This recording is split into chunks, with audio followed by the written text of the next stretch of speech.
Capítulo 17. Doutrinação. Terceira parte do capítulo 17. 17.13. Em breves minutos, penetrávamos o conhecido recinto de orações e trabalhos espirituais. Observei que muitos servidores de nossa esfera mantinham-se de mãos dadas, formando extensa corrente protetora da mesa consagrada aos serviços da noite. O quadro era para mim uma novidade.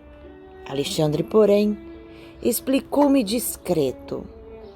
Trata-se de cadeia magnética necessária à eficiência de nossa tarefa de doutrinação. Sem essa rede de forças positivas que opera a vigilância indispensável, não teríamos elementos para conter as entidades perversas e recalcitrantes. O instrutor, porém, fez-me perceber que a hora não comportava conversações e, auxiliando Necésio, localizou Marinho dentro do círculo magnético, no qual, com surpresa, verifiquei a presença de vários desencarnados sofredores, trazidos por outros pequenos grupos de amigos espirituais e que, por sua vez, aguardavam uma oportunidade de doutrinação.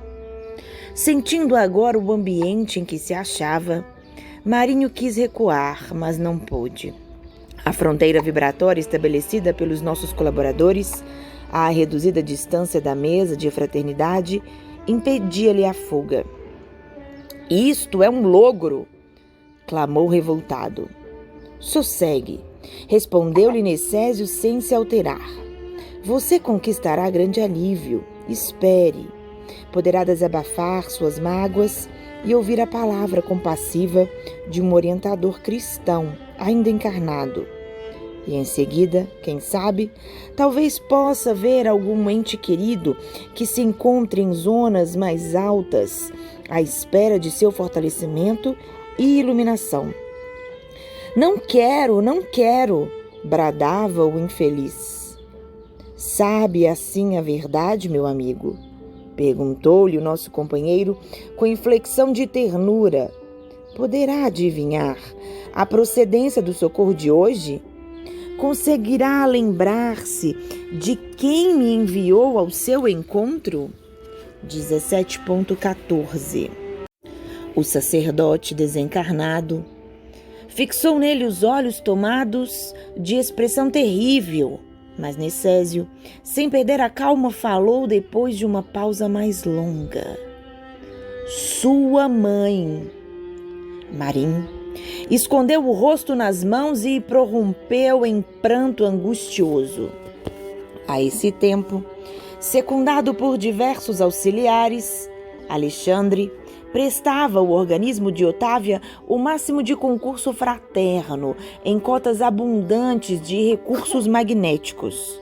Compreendi que, se para os fenômenos de intercâmbio com os desencarnados esclarecidos era necessário o auxílio de nosso plano ao campo mediúnico, no caso presente, essa cooperação deveria ser muito maior, em vista da condição dolorosa e lastimável dos comunicantes.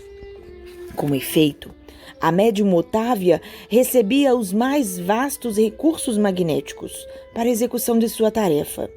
Daí a minutos, providenciava-se a incorporação de Marinho, que tomou a intermediária sob forte excitação.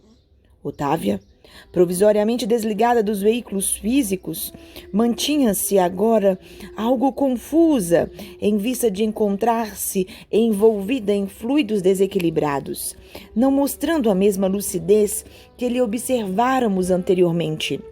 Todavia, a assistência que recebia dos amigos de nosso plano era muito maior.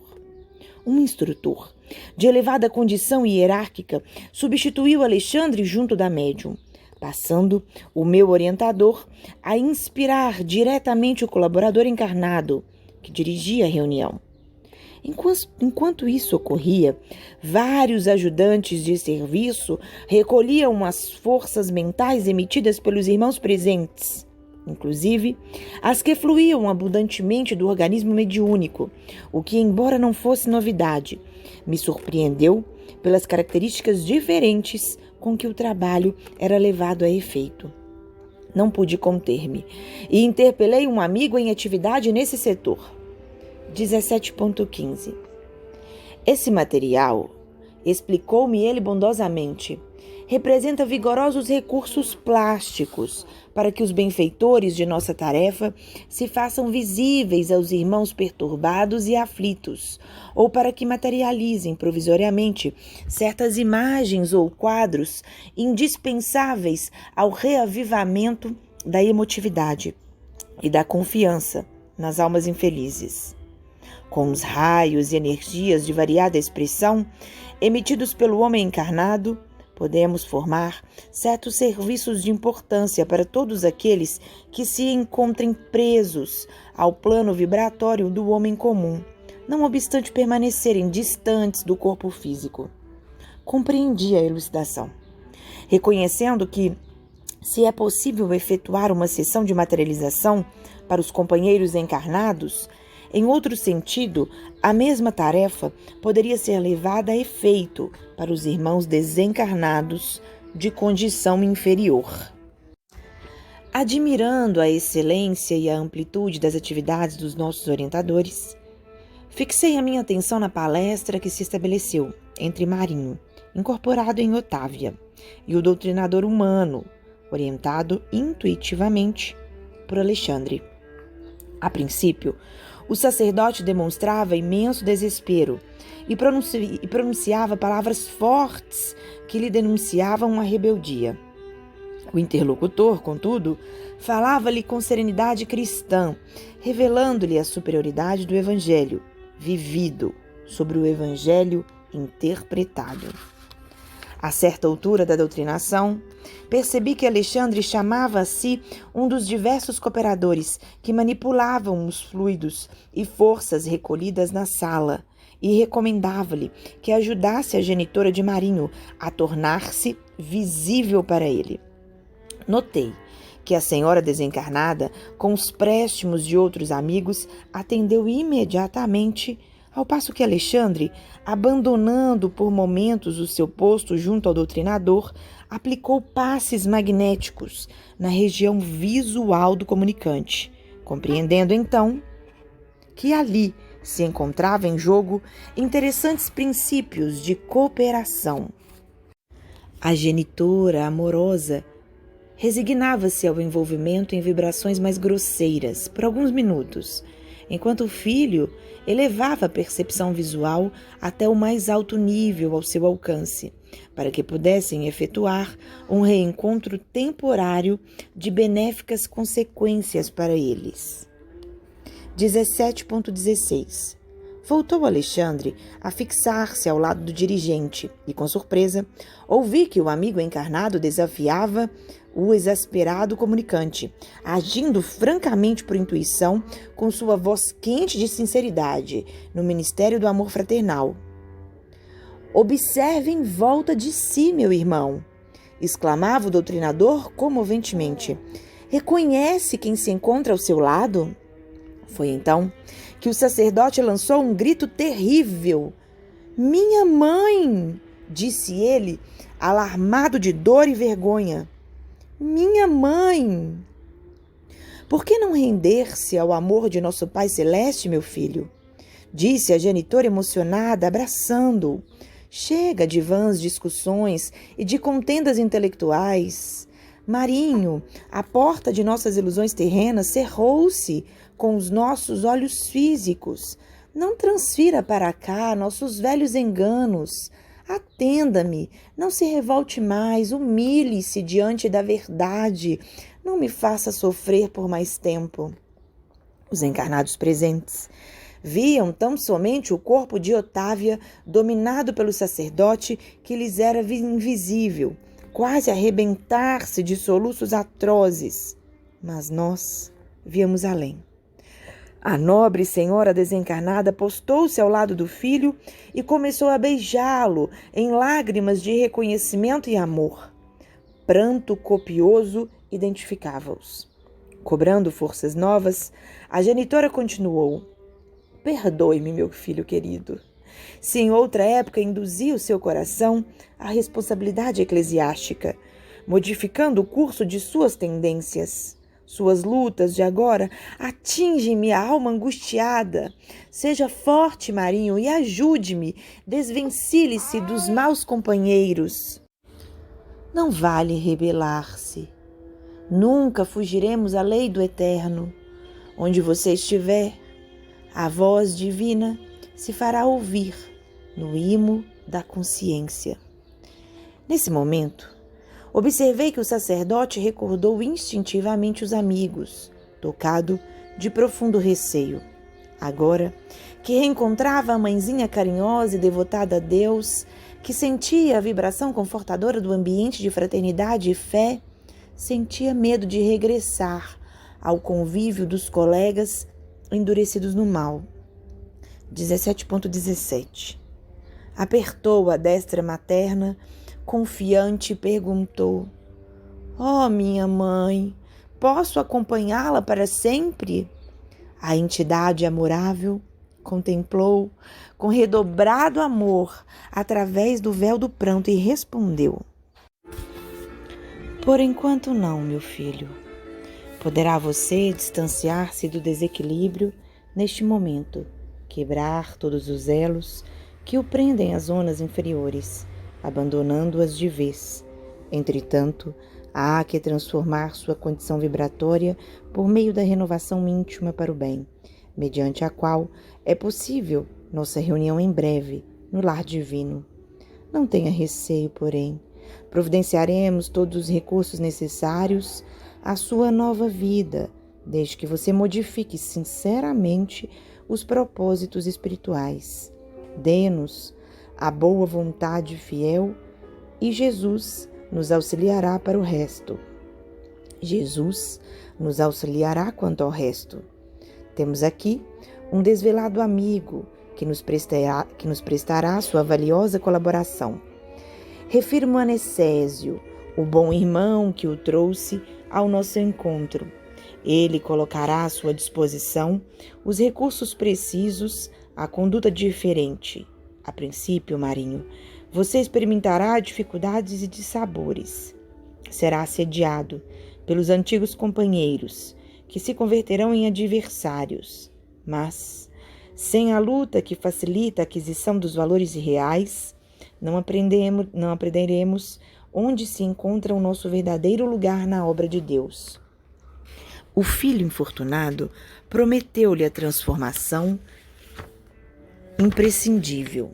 17.18 Depois de encorajá-lo com ponderada ternura, a devotada senhora deixou-o entregue aos cuidados de Necésio, que prazerosamente recebeu a missão de encaminhá-lo na esfera dos deveres novos. Após despedir-se da mãezinha abnegada, que voltou à nossa companhia, o sacerdote conversou ainda por alguns minutos com o dirigente encarnado da reunião, surpreendendo-o com a mudança brusca. Fora obtida de fato uma dádiva do Senhor. A dedicação maternal produzira salutares efeitos naquele coração exasperado e desiludido. Marinho não poderia ser arrebatado das sombras para a luz somente em virtude da amorosa cooperação de nosso plano, mas recebeu nosso auxílio fraterno e utilizaria os elementos novos para colocar-se a caminho da vida mais alta. Reconhecia, admirando a justiça do pai, que a genitora dedicada não poderia entregar-lhe a colheita de luz que lhe era própria. Contudo, fornecia-lhe valiosas sementes para que ele as cultivasse como bom lavrador. Outros grupos, procedentes de outras regiões, traziam seus tutelados para a doutrinação, de acordo com o programa de serviço estabelecido previamente. Foram 4 as entidades que receberam os benefícios diretos dessa natureza, por intermédio de Otávia e outro médium. Em todos os casos, o magnetismo foi empregado em larga escala pelos nossos instrutores, salientando-se de um pobre negociante que ainda ignorava a própria morte. Demonstrando ele certa teimosia em face da verdade, um dos orientadores espirituais da condição hierárquica de Alexandre, impondo-lhe sua vontade vigorosa, fê-lo ver, à distância, os despojos em decomposição. O infeliz, examinando o quadro, gritava lamentosamente, rendendo-se, por fim, à evidência dos fatos. 17.19. Em todos os serviços, o material plástico recolhido das emanações dos colaboradores encarnados satisfez eficientemente. Não era mobilizado apenas pelos amigos de mais nobre condição, que necessitavam fazer-se visíveis aos comunicantes. Era empregado também na fabricação momentânea de quadros transitórios e de ideias-formas, que agiam beneficamente sobre o ânimo dos infelizes, em luta consigo mesmos. Um dos necessitados, que tomaram o médium sob forte excitação, quis agredir os componentes da mesa, em tarefa de auxílio fraternal. Antes, porém, que pusesse em prática o sinistro desígnio, vi que os técnicos de nosso plano trabalhavam ativos na composição de uma forma sem vida própria, que trouxeram imediatamente, encostando-a no provável agressor. Era um esqueleto terrível, de terrível aspecto, que ele contemplou de alto a baixo, pondo-se a tremer, humilhado, esquecendo o triste propósito de ferir os benfeitores. Depois de trabalhos complexos da nossa esfera, terminou a sessão, com grandes benefícios para todos. Dentro de mim, germinavam novos mundos de pensamento. Os trabalhos havidos, para cada caso particular, constituíam lições diferentes para minha alma.